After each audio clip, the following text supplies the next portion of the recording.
What happens when the past finally rises from the grave and walks straight into the present, demanding justice after nearly 3 decades of silence?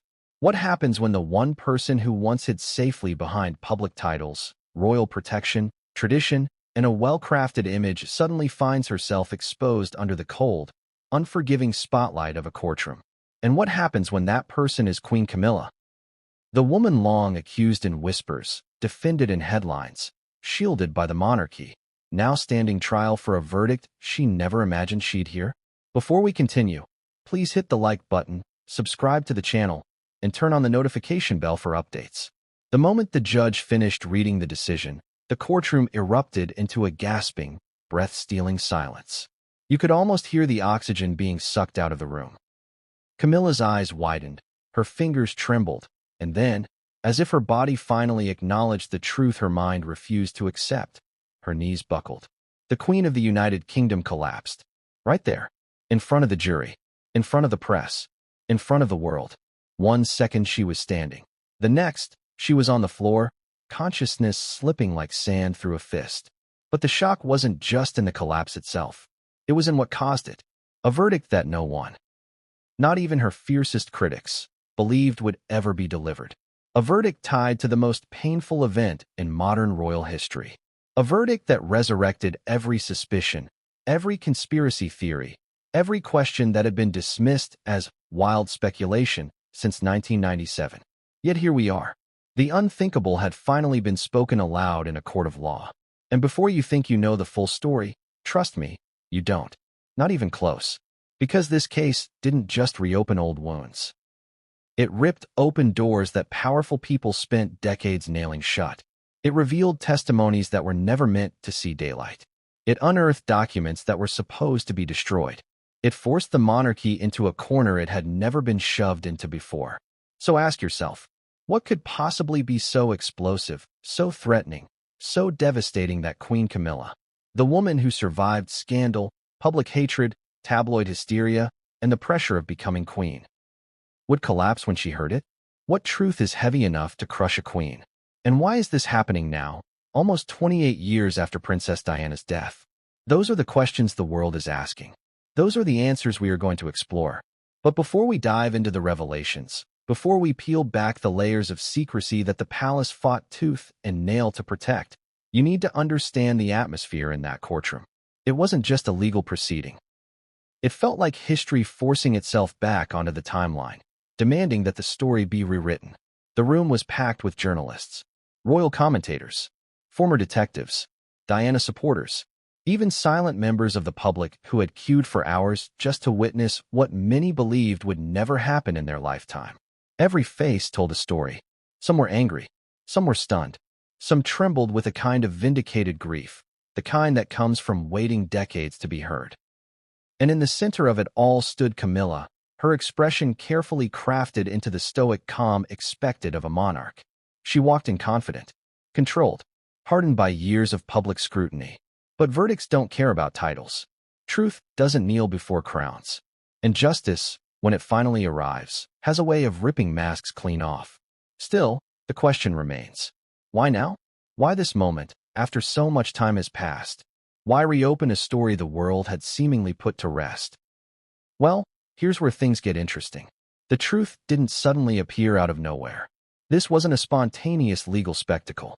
The case was reopened because something was found, something buried so deeply it required a perfect storm of political pressure, whistleblowers, newfound documents, and digital forensics to resurface. And once it did, there was no turning back. Imagine spending nearly 3 decades hiding behind a carefully curated public image, only for a single piece of evidence to tear the curtain down. Imagine carrying a secret so heavy you pray every year that time will swallow it. But instead, time betrays you. Instead, time brings everything back. But this case isn't just about whether Camilla had anything to do with Diana's death. It's about the system around her, the whispers within the palace, the power dynamics, the rivalries, the fragile internal politics of the monarchy in the 90s, and the mistakes made by people who thought they would never be caught. Because let me ask you something. When someone collapses at the exact moment a verdict is read, is it simply shock? Or is it the crushing weight of truth finally landing on their shoulders? You'll have to decide that for yourself. But to get there, we need to go all the way back. Not just to the courtroom, not just to the years after Diana's death, but to the last weeks of her life, to the warnings she gave, to the fears she expressed to close friends, to the note she wrote, the note that would become the prosecution's nuclear weapon. And here's the twist nobody saw coming. The note wasn't the only bombshell. There were phone logs, confidential communications, letters, testimonies from people who once swore they would never speak. Each piece, on its own, raised eyebrows. But together, they painted a picture so chilling, so undeniable, it forced the legal system to act. Still, this introduction isn't here to give those secrets away just yet. It's here to prepare you.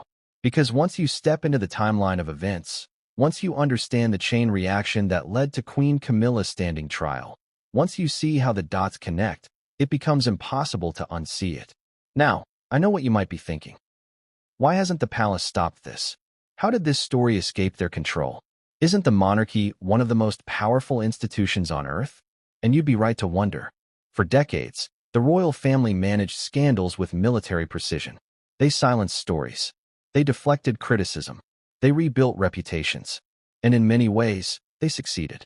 Camilla went from the other woman to queen consort. From vilified to respected. From scandalous to stable. She survived what many thought was unsurvivable. But there's a limit to what image management can do. Especially when the facts grow teeth. Especially when evidence accumulates like storm clouds. Especially when insiders begin to talk. And that's the real reason this story matters now. Because the cracks in the monarchy, the ones people ignored, the ones plastered over with tradition and ceremony, are widening. The public is no longer afraid to question. Former employees are no longer afraid to speak. Investigators are no longer willing to let files sit untouched in dusty archives. This trial didn't happen in a vacuum. It happened because the truth, eventually, becomes too loud to ignore. Still, nothing compares to the moment it all came crashing down. The verdict, the collapse, the chaos. And the most shocking part about that moment isn't even the collapse. It's what happened just before it. A whisper from someone behind the defense table. A subtle shake of the head from Camilla's legal team. A piece of paper sliding across a desk. Something she saw. Something she read. We still don't know exactly what was written. But whatever it was, it made her face drain of all color. And then the judge spoke the last line of the verdict. And then her body gave out. And then the courtroom erupted, not in noise, but in the kind of stunned silence that feels loud enough to burst your eardrums. Still, this is only the beginning. Because if the collapse was the spark, then everything that led to it is the slow-burning fuse that has been running for decades. Now, as we move into the first chapter, brace yourself. Because you're about to step into the courtroom at the exact moment history shifted. The exact moment where secrets collided with truth. The exact moment where the monarchy, a 1,000-year-old institution, found itself standing on trembling ground. But before we go there, let me leave you with this. The verdict wasn't the most shocking part of that day. The collapse wasn't either. It was something or someone in that room. And what came next would change everything, and no one saw it coming. What does it feel like to witness history collapse in real time? To see someone who has spent decades mastering composure suddenly fall apart in front of the world? That's exactly what happened the moment the courtroom doors opened and Queen Camilla entered, poised, perfect, untouchable. Or so everyone thought. The air was thick, almost suffocating, charged with anticipation and fear, because everyone in that room knew something monumental was about to happen. Even the walls seemed to lean in, as if eavesdropping on the royal drama about to unfold. The judge's gavel hit the desk, slicing through whispers and shuffling papers, demanding silence. Cameras clicked rapidly, flashes firing like miniature lightning storms. Journalists scribbled frantically, trying to capture what words alone could never convey. And then, all eyes shifted to the defendant. Camilla moved with deliberate grace, but her eyes betrayed a flicker of unease. She had been rehearsing for decades how to survive scrutiny, how to withstand whispers, how to endure the heat of public opinion. But this was different. This was a courtroom, with evidence stacked like blocks of concrete, ready to crush the facade she had built. Her advisors whispered urgently, though nobody really knew if the warnings would matter this time. The jury sat rigid, faces stone, expressions unreadable. Some had read the documents. Some had heard the testimonies. Others had merely been told to keep an open mind. But even they seemed startled at the gravity of the situation. There was something in the air, something that prickled their skin, whispered to their instincts, told them this was not going to be ordinary. Camilla took her seat, head high, chin firm. She crossed her hands in front of her, fingers interlocked, the posture of a queen who believed she could weather any storm. But everyone in the room sensed that the storm was already inside her. Her pulse, invisible but palpable, seemed to echo in the silence. A legal assistant passed her a document. She glanced down, her eyes flickering. Something in that document, or perhaps what it implied, made her stomach clench. And then the moment arrived. The judge cleared his throat, a signal so subtle yet profound it rippled through every soul in that room. He began to read aloud the verdict, words dripping with weight, words that carried decades of accusations, speculations, and now undeniable legal validation. Each syllable seemed to hit harder than the last, echoing against the marble floors and the conscience of those who had waited years to see justice attempted. Observers described the atmosphere as surreal. People in the courtroom said it felt like the room had become a vacuum, air thick and heavy, almost immobile. Some claimed they could hear their own heartbeat, the universe contracting around that single moment when the monarchy and history collided. Journalists with decades of experience admitted they had never seen anything like it. And then came the silence, that pregnant pause where the world collectively held its breath. Camilla's face drained of color. The composure that had protected her for years was failing under the weight of words she had never imagined hearing in her lifetime. Her hands, once so steady, began to tremble slightly. The queen consort, who had walked through fire and survived public ridicule, was faltering before the eyes of a courtroom that had never been sympathetic and would never forget. What does it take to shatter a person who has been shielded by privilege and titles all their life? For Camilla, it was decades of rumors, secret testimonies, unsealed documents, and finally, the culmination of all of it in that one devastating verdict. But it wasn't just the words themselves. It was what they represented. The unraveling of the carefully maintained story, the collapse of narratives, and the exposure of hidden truths the monarchy had spent decades burying. Witnesses in the gallery gasped. Some reached for tissues.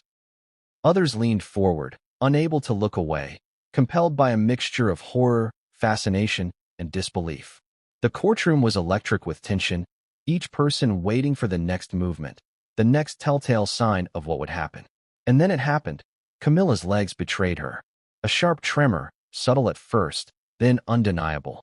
The world watched as she sank slowly to the floor, her hands clutching the edges of the table as if to hold herself upright against a force stronger than her will.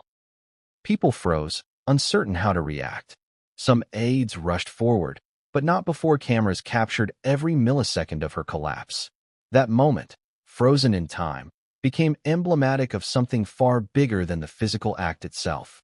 It was a symbolic unmasking, a visceral acknowledgement that even the most protected individuals can be vulnerable when confronted with absolute truth. Yet the collapse wasn't the only shock of that day. It was compounded by the reaction of those seated closest to her. Advisors whispered frantically, their voices sharp but low, tension radiating like electricity in every movement. Lawyers leaned over, murmuring under their breath, pages of notes fluttering as if caught in a storm. The witnesses looked on with varying degrees of satisfaction, fear, or sympathy, each reaction revealing the personal stakes they had in this drama. And then there were the subtle contradictions in the room that nobody fully noticed at the time. Security personnel acting too swiftly, jurors exchanging furtive glances, one lawyer's hand lingering too long over a briefcase. These small anomalies hinted at layers of complexity beyond the verdict itself. Was this courtroom just a stage for justice, or was it a battlefield for hidden agendas? Could the collapse have been a warning, a distraction, or simply the human reaction to unimaginable pressure? Observers began speculating. Some believed the collapse signaled a guilt that words alone could not contain. Others argued it was shock, perhaps even medical, unrelated to emotional response. But even skeptics had to acknowledge the scene's dramatic irony. The Queen, who had survived decades of public scrutiny, had been undone by the culmination of truth catching up to her. And what about the public outside? The footage was broadcast within minutes, social media erupting in chaos. Hashtags surged globally. News anchors stumbled over words. Opinion polls shifted. Overnight, the image of Camilla as untouchable gave way to something far more fragile, far more human, and far more scandalous. For the first time, millions were able to see a queen vulnerable, but not in a ceremonious or curated way. Vulnerable in the face of judgment. Vulnerable before history. Yet even with the collapse, the story was far from over. What the cameras couldn't capture, what the courtroom insiders whispered about afterward, hinted at even deeper revelations waiting to surface. Someone, somewhere, had documents in their hand that had never been seen before. Someone had witnessed interactions that might forever change the narrative. Someone had information that could alter the entire trajectory of the trial and the monarchy's future. And what of Camilla herself? On the floor, trying to catch her breath, she knew that this moment wasn't just about her. It was about the monarchy, the legacy of Princess Diana, the whispers that had followed her for decades, and the fragile institution that now teetered dangerously close to unraveling. Every collapse tells a story, and hers was far from simple. It was a collision of human emotion, historical reckoning, and political intrigue. And the question remains, what came next? Because in that moment of collapse, while the cameras rolled and the world held its breath, something shifted behind the scenes. A subtle exchange, a paper passed, a whispered word that nobody outside the room would know, at least not yet. And that's where the real story begins. Why would a story that the world had long considered closed suddenly burst back into the spotlight nearly 3 decades later? Why reopen a case that had been written off as tragic accident, explored endlessly in documentaries, whispered about in tabloids, and analyzed in countless books? What forces could possibly conspire to bring Queen Camilla into a courtroom under the harsh gaze of history once more? The answer begins with a single word: evidence. Not just any evidence, but evidence that had been overlooked, suppressed, or deliberately hidden. For years, the narrative surrounding Princess Diana's death had been controlled, meticulously curated by advisors, palace officials, and political strategists. Publicly, the tragedy was framed as an accident. Privately, the corridors of power whispered in shadows. And somewhere in those shadows, the seeds of this reopened case were quietly germinating. The first catalyst came from an unexpected source. A retired investigative journalist, long disillusioned by the censorship and obstruction surrounding royal reporting, began digging into the archives. They had access to confidential documents, some of which had been misfiled, others deliberately misdirected. In these stacks of paper were anomalies. Phone records that didn't align with official accounts, letters whose authenticity had never been verified, and eyewitness testimonies buried in folders that were never meant to be seen by the public. It wasn't a single discovery that sparked the reopening. It was the accumulation of inconsistencies. Patterns began to emerge. Discrepancies in travel logs, unusual movements of vehicles, communications between palace officials that hinted at foreknowledge of certain events. Each anomaly alone might have been dismissed. Together, they painted a picture that demanded attention. The legal avenue for reopening the case had long been considered closed.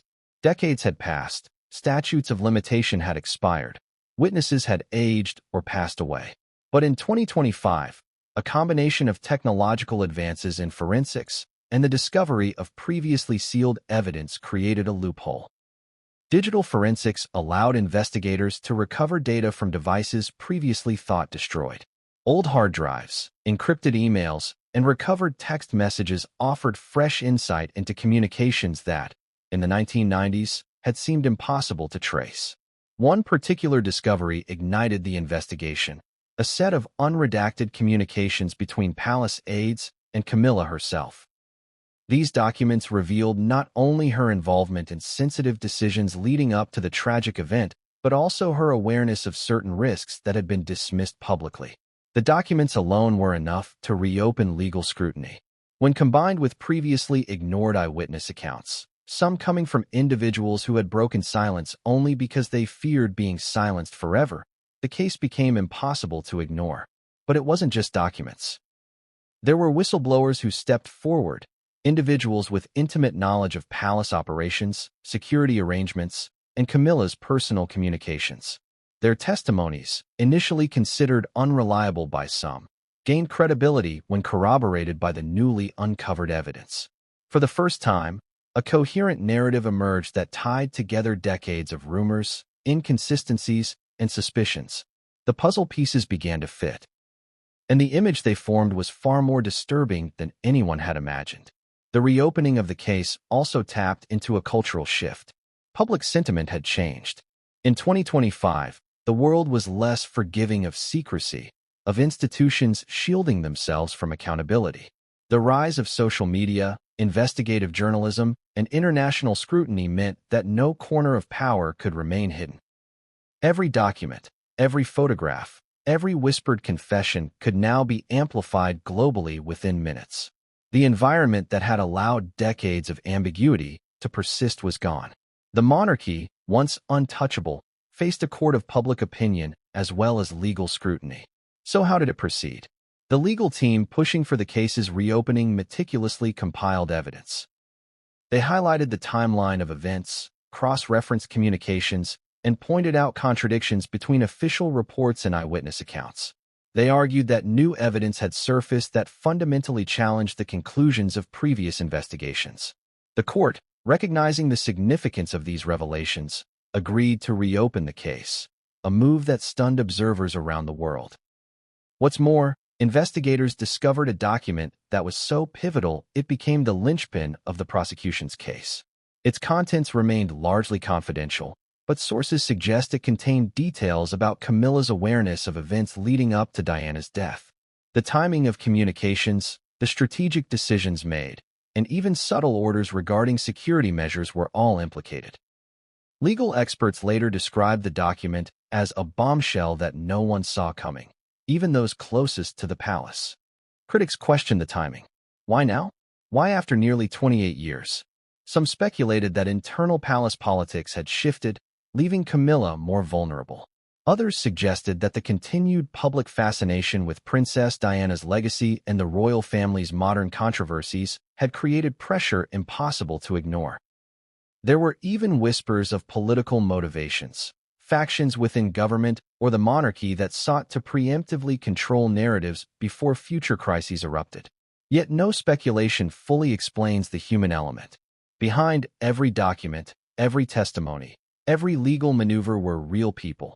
Witnesses who remembered the events differently.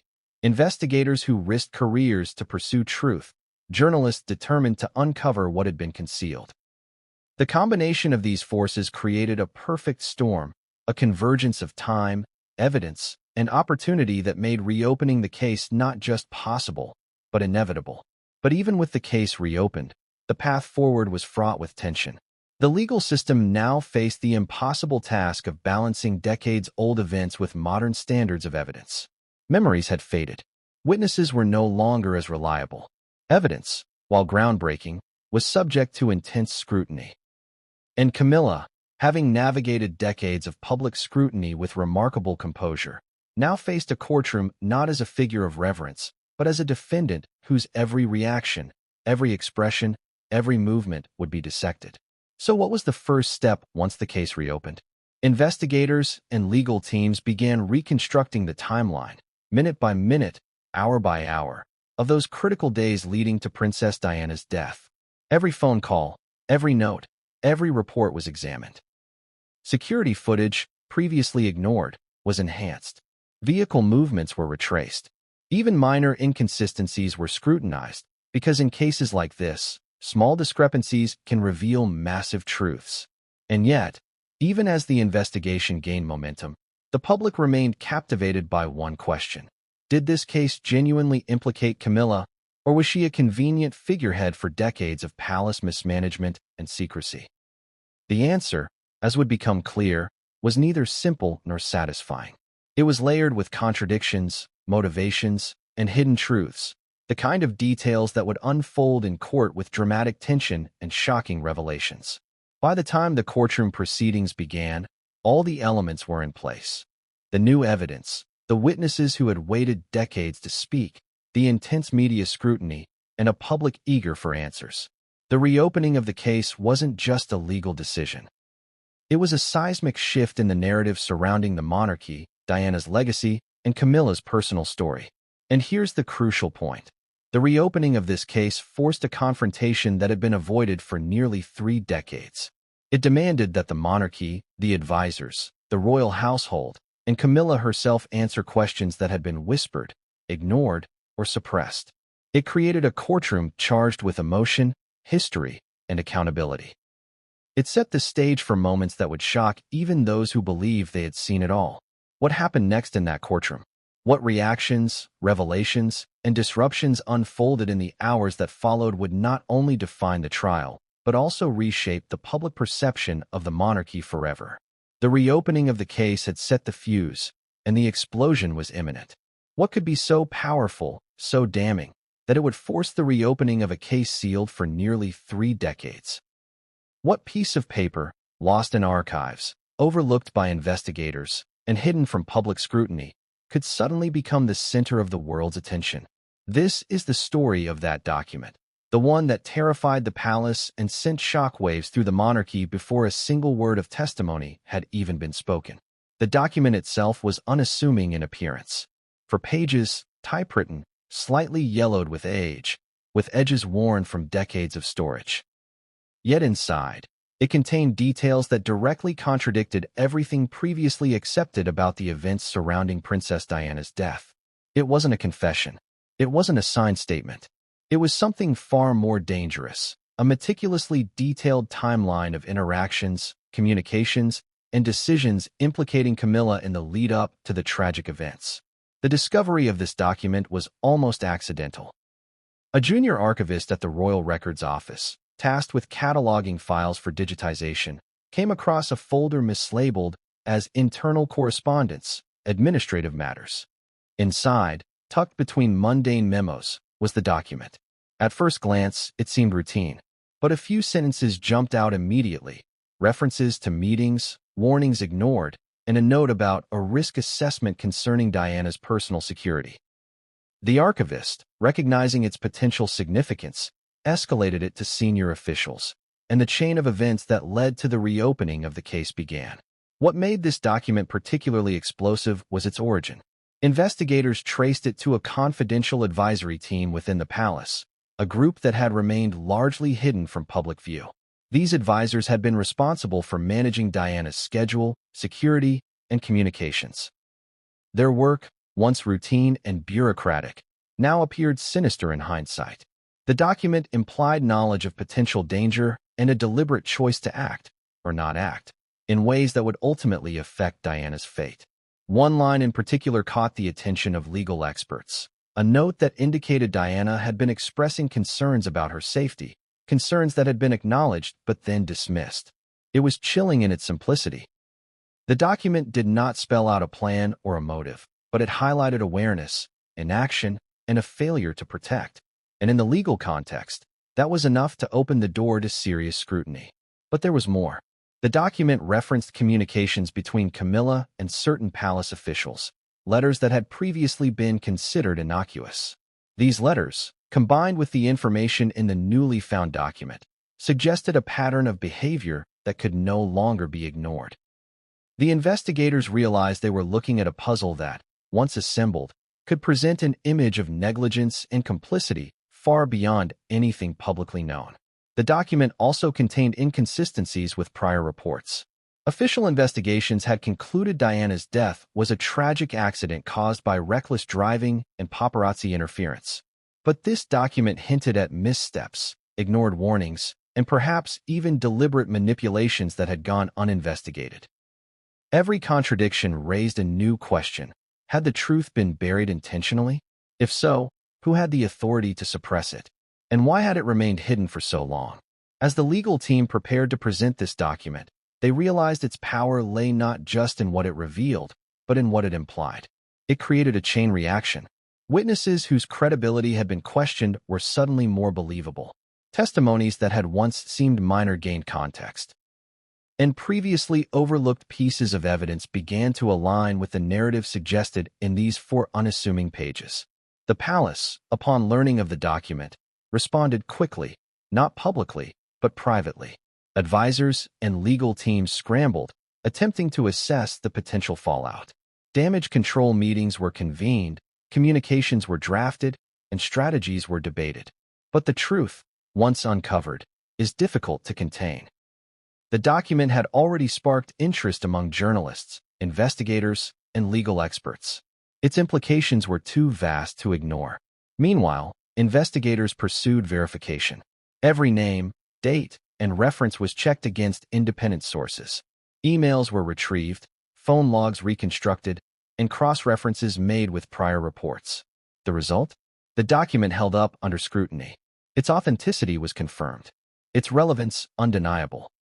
And suddenly, the case that had been dormant for decades was alive again, with new momentum that no palace official could halt. Public reaction, once the document leaked, was immediate and intense. Headlines ran with phrases like, "the document that could rewrite history," and "Queen Camilla under scrutiny." Social media exploded with speculation. Historians and royal commentators debated its contents and significance. The world was suddenly reminded that even institutions thought untouchable could be vulnerable. Yet the most shocking part of the document wasn't fully revealed until courtroom proceedings began. Small, seemingly minor details hinted at a web of influence and awareness that implicated Camilla more directly than anyone had dared to suggest. There were references to meetings where security concerns were discussed, letters noting specific risks, and acknowledgments of Diana's fears that were allegedly ignored. Legal experts described these details as the smoking gun that doesn't shout, but whispers, in a way that shakes the foundations of precedent. And then there was the missing 5th page. According to witnesses familiar with the document, a 5th page had been deliberately removed decades ago.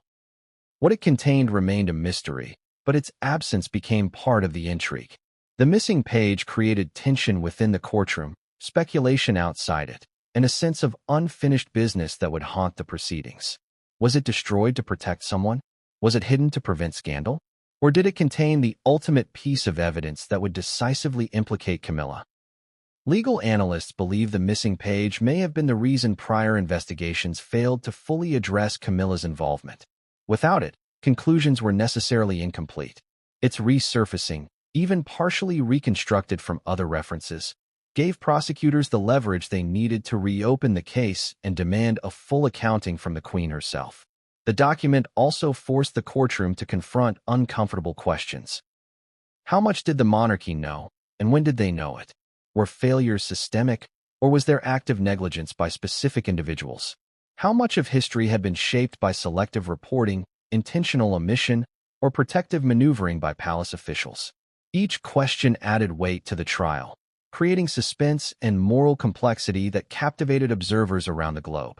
By the time court proceedings officially began, the document had already achieved something remarkable. It had shifted public perception. It had shaken the palace internally. It had given credibility to witnesses who might have otherwise been dismissed. And it had established a foundation for a trial that promised to challenge not only Camilla's reputation, but the very structure of accountability within the monarchy. So when the trial began, every eye in the courtroom was on the Queen, every ear attuned to the proceedings, every mind anticipating what would happen when the contents of that document were read aloud. What was about to unfold would redefine how the world understood the events of 1997, the decisions of those in power, and the shadowed influence of Camilla herself. And just when everyone thought they had grasped the implications, something unexpected occurred. A witness entered the courtroom carrying additional evidence that directly tied the document's statements to a previously unknown conversation, one that had taken place mere days before Diana's death. This revelation sent a ripple through the room, and for the first time, Camilla's composure showed cracks that were impossible to conceal. And that is where our story moves next, because the courtroom was now more than a place for legal deliberation. It had become a stage for secrets long buried, for histories rewritten in real time, and for a truth that was about to break through the walls of tradition, protocol, and public expectation. What did Diana know that so many chose to ignore? What signals did she send, quietly and desperately, in those final weeks that would later take on a grim significance in the reopened case? The answer lies not in dramatic headlines or tabloid exaggerations, but in the small, seemingly insignificant moments that, when pieced together, paint a picture of a woman living in mounting fear and frustration, a woman whose instincts were ignored, dismissed, or deliberately minimized by those around her. The weeks leading up to the tragic night were anything but ordinary. Diana had grown increasingly aware of dangers that most people could barely comprehend. She noticed patterns, subtle but alarming, that indicated her safety might be compromised. Security measures were inconsistent, her movements often monitored in unexpected ways, and the behaviors of those she trusted raised more questions than they answered. Friends and confidants would later recall her unease, describing conversations filled with nervous pacing, sudden withdrawals, and cryptic references to individuals who might be too close for comfort. In those weeks, Diana was not simply a royal caught in the glare of public attention. She was a woman attempting to navigate a web of interpersonal and institutional dangers, the type that only someone intimately familiar with court politics could recognize. Her schedule became a tightrope walk. Public appearances designed to maintain a positive image, private meetings where she voiced her concerns, and personal moments of reflection that were often interrupted by unanticipated security issues. Every day was a balancing act, and every action carried potential risk. Close friends, who would later testify, described how Diana's anxiety had intensified. She began documenting her fears, making mental notes, and sometimes physical ones about who she trusted, what she feared, and how she perceived the intentions of those around her. There were fleeting mentions of communications she felt were suspicious, vehicles that seemed out of place, and security measures that had been inexplicably relaxed or inconsistent. To the untrained eye, these might have seemed trivial, a woman overthinking the pressures of royal life. But in hindsight, each observation formed a pattern that was impossible to ignore. Among the most chilling aspects of her final weeks were the meetings that seemed, on the surface, routine. Briefings with advisors, consultations with aides, discussions with security personnel, all appeared ordinary to an outsider. Yet Diana's meticulous notes and later accounts suggest that she noticed subtle discrepancies. Doors left unlocked, changes in driving routes, staff members appearing at unusual times, small inconsistencies that cumulatively created an environment of unease and suspicion. Each detail became a piece of the puzzle for investigators decades later. Perhaps the most significant element of her final weeks was her increased communication with confidants outside the palace. Letters and messages, preserved but largely unread until the reopening of the case, reveal a woman increasingly desperate for someone to acknowledge her fears. She described scenarios she feared could unfold, noted patterns of behavior by certain individuals, and even suggested preventive measures. These documents, when examined in context with the newly uncovered mysterious document, became central to understanding the chain of events leading to her death. Friends would later testify to her behavior during social events. To the public, Diana appeared composed, radiant, even cheerful. Yet in private, her conversations revealed a preoccupation with danger and a heightened awareness of manipulation around her. She questioned the intentions of those closest to her, sought reassurance that her concerns were valid, and occasionally expressed frustration that those in power were dismissing her instincts. The contrast between her public persona and private anxiety became a crucial point in the reopened trial, demonstrating the cognitive dissonance she experienced in her final days. One particularly telling anecdote involved a late-night phone call, recounted by a confidant during the trial. Diana had spoken in a hushed tone, detailing specific concerns about her safety and naming individuals she feared might act in ways that could place her in jeopardy. At the time, the confidant reportedly tried to calm her, attributing the anxiety to stress and overexposure to media scrutiny. But in retrospect, investigators determined that her instincts were alarmingly accurate, capturing a risk trajectory that had been ignored. Diana's final weeks also included several unusual travel arrangements. While some changes were attributed to scheduling conflicts, Investigators later noted patterns that suggested careful monitoring of her movements. Certain vehicles followed routes that were ostensibly standard but were actually strategic in terms of observation. Security personnel, too, acted inconsistently, alternating between heightened vigilance and inexplicable lapses. Combined with the new evidence, these factors suggested that Diana's concerns were far from unfounded. Then there were the subtle, almost imperceptible gestures that would later become critical in the trial. Letters left with friends, cryptic references in diary entries, and even casual remarks about being careful were scrutinized by investigators to determine intent and awareness. Every note, every word, every hesitation became a potential piece of evidence. Legal teams argued that these small elements, previously dismissed, were in fact indicators of the level of risk Diana perceived and the disregard she faced from those with the power to act. In retrospect, the final weeks read almost like a countdown. Each day brought new anxieties, new observations, new warnings. It wasn't merely coincidence that certain events aligned in ways that made the tragedy possible. The investigators, relying on both forensic data and personal testimonies, pieced together a timeline that highlighted patterns of fear, concern, and deliberate oversight. Perhaps the most compelling aspect was Diana's resilience despite her fear. She continued with public engagements, charitable activities, and social commitments, all while maintaining a private vigilance.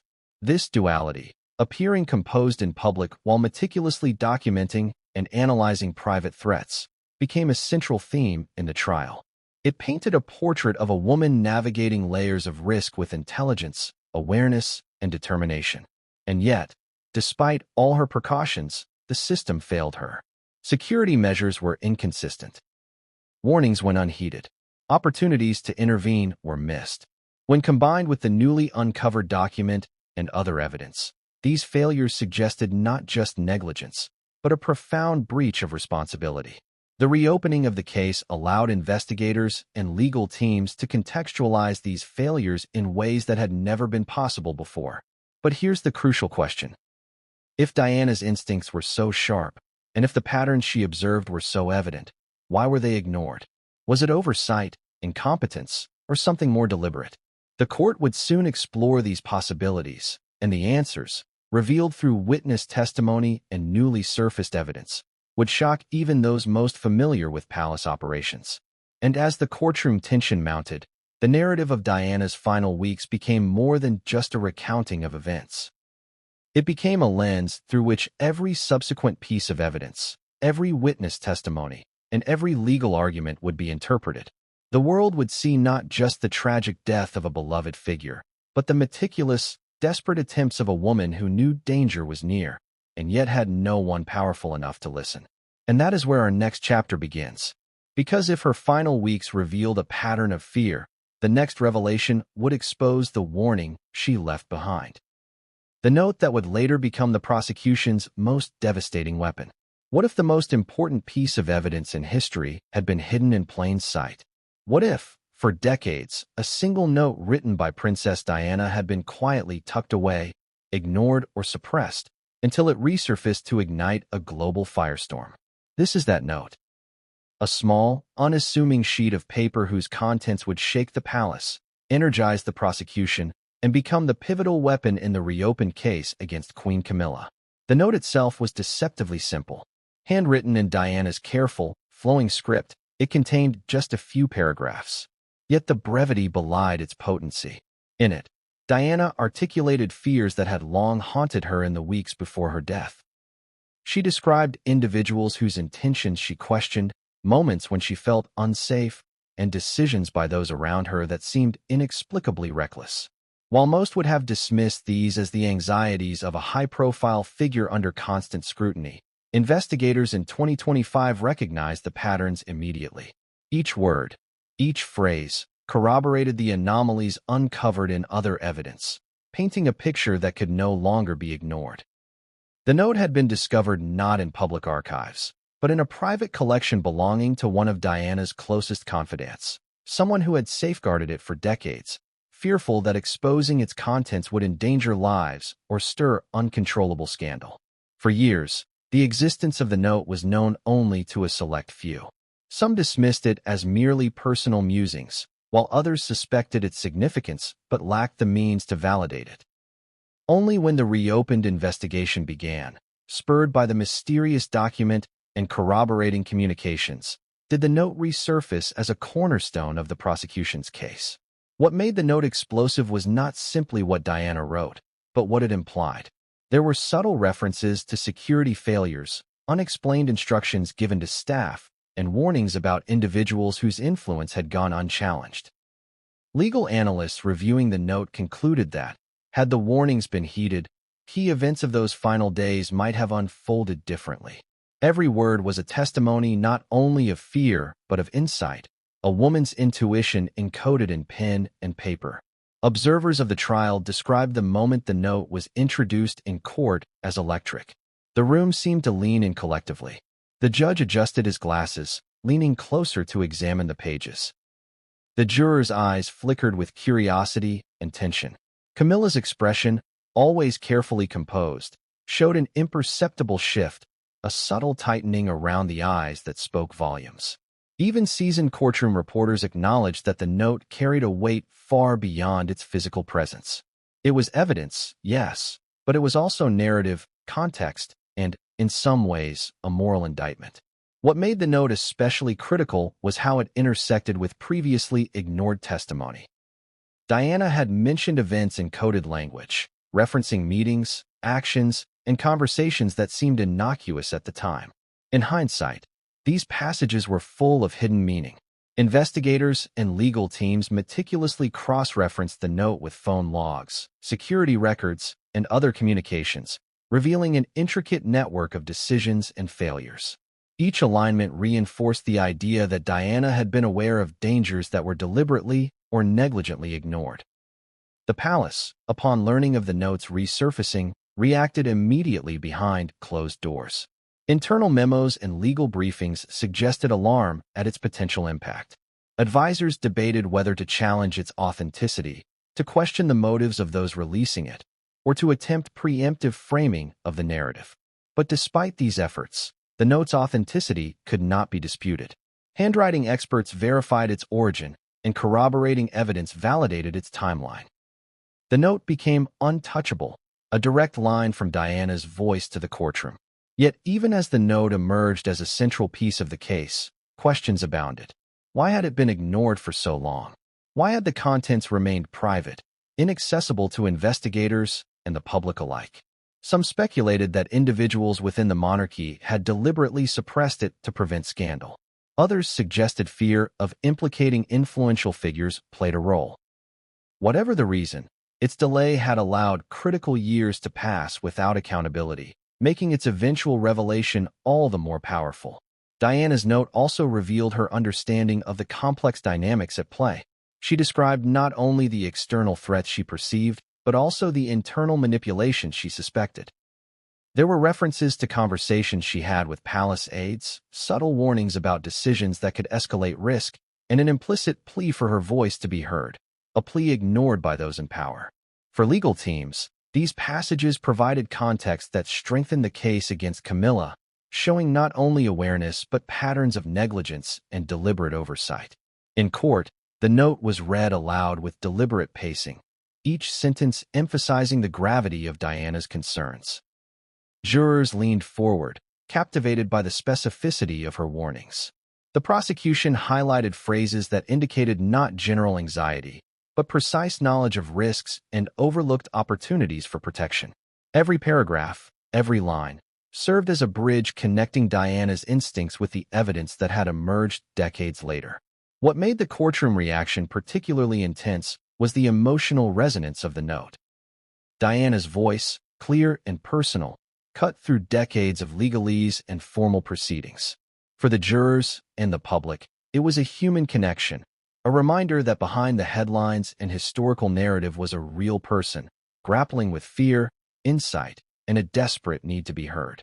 The power of that human voice amplified the legal and factual significance of the evidence. And then came the most startling revelation. Someone within the palace had a copy of the note.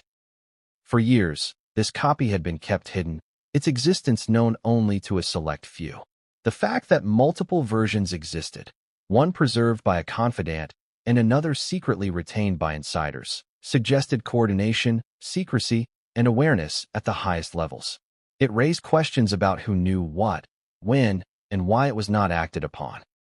The defense attempted to undermine the note's relevance, suggesting that Diana's language was ambiguous, that the phrasing was open to interpretation, and that nothing could directly link the queen consort to any actionable negligence.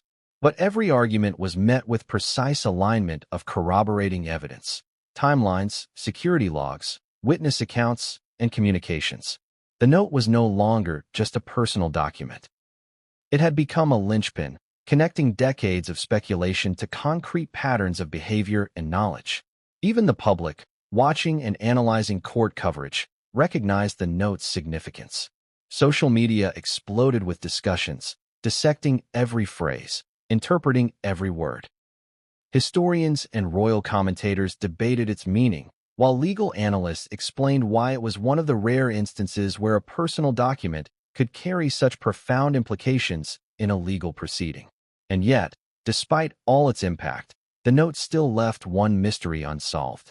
There were cryptic references to events and people that investigators could not fully identify. A particular line hinted at a conversation, never to be recorded, leaving open questions about what else might exist, waiting to be uncovered. The note had opened a door, but behind it lay even deeper secrets, shadows that had yet to emerge.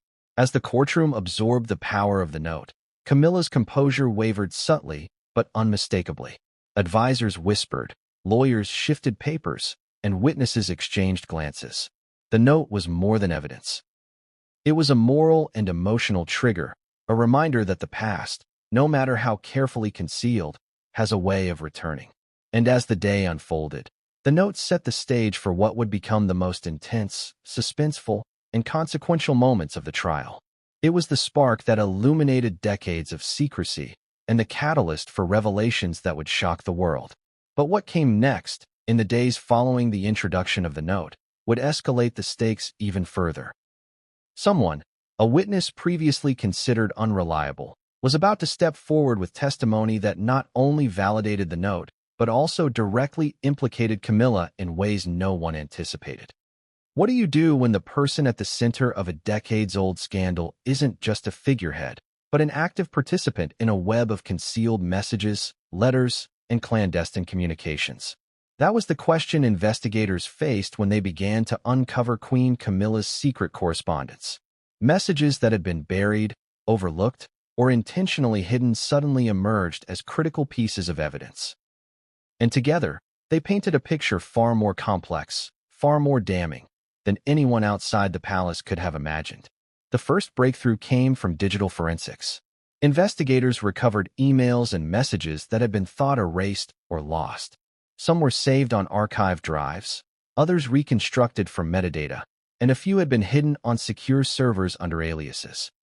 These communications, while seemingly innocuous at first glance, revealed patterns of discussion, planning, and awareness that suggested Camilla had more knowledge of Diana's movements, concerns, and potential risks than she had ever publicly admitted.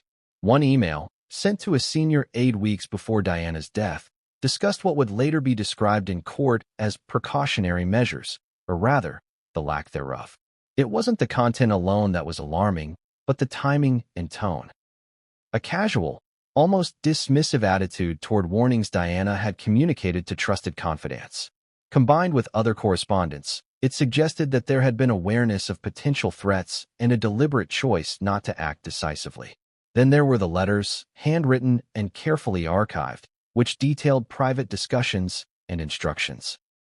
Some of these letters had been used to brief Camilla on Diana's movements, her security concerns, and her interactions with palace staff.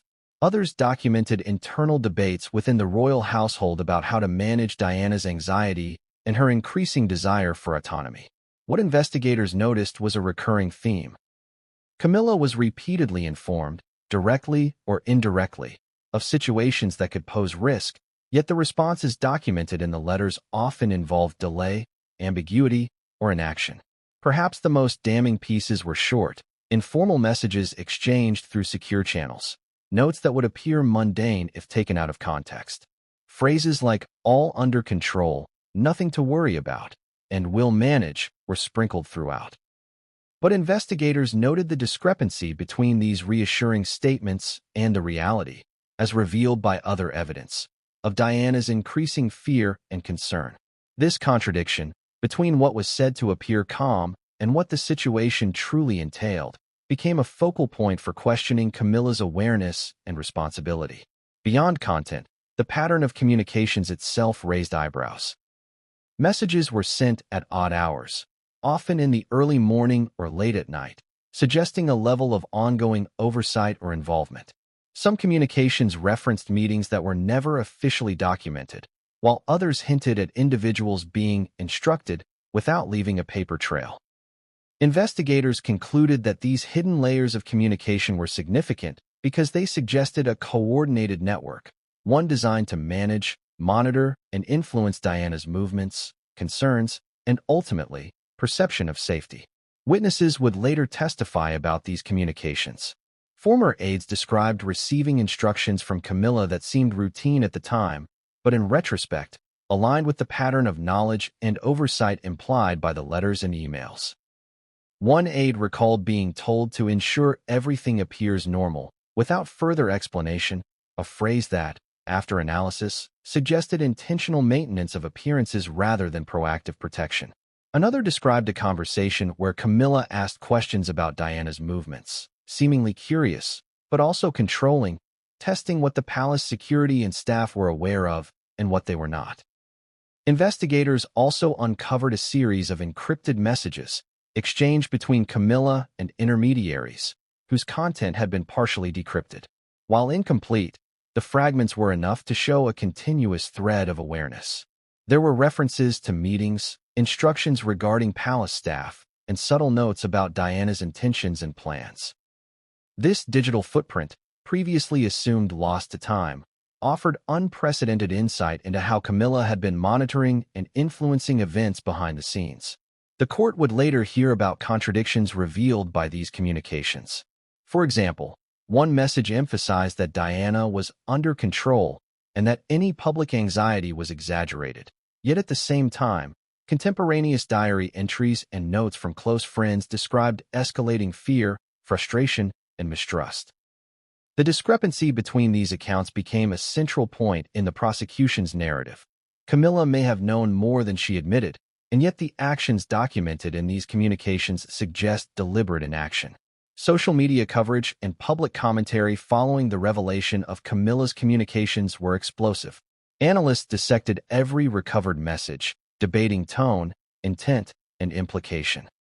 Historians contextualized them within palace dynamics and royal etiquette, highlighting how subtle phrases carried extraordinary weight in a tightly controlled institution. Journalists speculated about what had been intentionally concealed and what might still be hidden. The communications, seemingly mundane on the surface, had transformed into an interpretive puzzle, one that promised further revelations with every cross-reference. And yet, despite the accumulation of this evidence, questions remained. Were these communications evidence of negligence or active complicity? Did Camilla understand the potential danger, or did she miscalculate? Could any person in her position truly know everything that was unfolding? Or was the complexity of palace operations simply too vast for accountability to be clear-cut? These questions were intentionally left unresolved in public discourse, but inside the courtroom, the threads began to intertwine, forming a tapestry that pointed toward responsibility, oversight, and knowledge. What made these communications even more explosive was the timing of their disclosure. They emerged after decades of carefully curated narratives that painted Camilla as dutiful, composed, and protective of Diana, even if complicated by personal rivalries. The messages contradicted that story, showing layers of awareness, intervention, and control previously unacknowledged. For the public and the court alike, the realization was shocking. The person assumed to be distant and neutral may have been intimately involved in the orchestration of events. Legal experts emphasized the significance. Communications, especially documented ones, leave traces of intent, and understanding.